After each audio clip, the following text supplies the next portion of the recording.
భూమి మీద మన మధ్య దేవుడు ఉండాలా, దేవుని సన్నిధి ఉండాలా అంటే కనీసం ఇద్దరు కావాలి. ఇది మత్తయి సువార్త 18-19 ఆ చాప్టర్లలో ఉంటుంది. ఇద్దరు ఎక్కడ ఉంటారో అక్కడ నా సన్నిధి ఉంటుంది అని అన్నాడు. కనుక దేవుని కార్యాలు జరిగించడానికి ఇద్దరు ఏక మనసు కలిగి ఉంటే, పురుషులు కానీ స్త్రీలు కానీ యవనస్తులు కానీ ఇద్దరు కలిసి ఈ హైదరాబాద్ బ్యాప్టిస్ట్ సంఘంలో ఏక మనసు కలిగి ఉంటే దేవుడు అంటాడు నా సన్నిధి అక్కడ ఉంటుంది. ఎంత గొప్ప వాగ్దానం! క్రీస్తునందు ప్రియమైన సంఘమా, ప్రయత్నం చేద్దాం, ప్రార్థన చేద్దాం, పట్టుదలతో ఈ విషయాన్ని ప్రభు పాదముల దగ్గర పెట్టి చేద్దాం.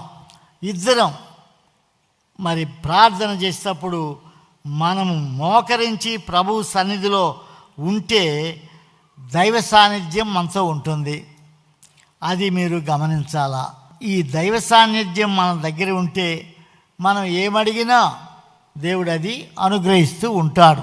భార్య భర్తలు కావచ్చు, అన్నదమ్ములు కావచ్చు, అక్క చెల్లెండ్రు కావచ్చు, పాస్టరు పరిచారకుడు కావచ్చు, ఎవరైనా ఈ ఆలయంలో ఉండే మహా పెద్ద సంఘంలో ఇరువురు మోకరించి వారిరువురు ఏక మనసు కలిగి ఉంటే దేవుడు అంటాడు నేను వారితో ఉంటాను, నా సన్నిధి వారితో ఉంటుంది.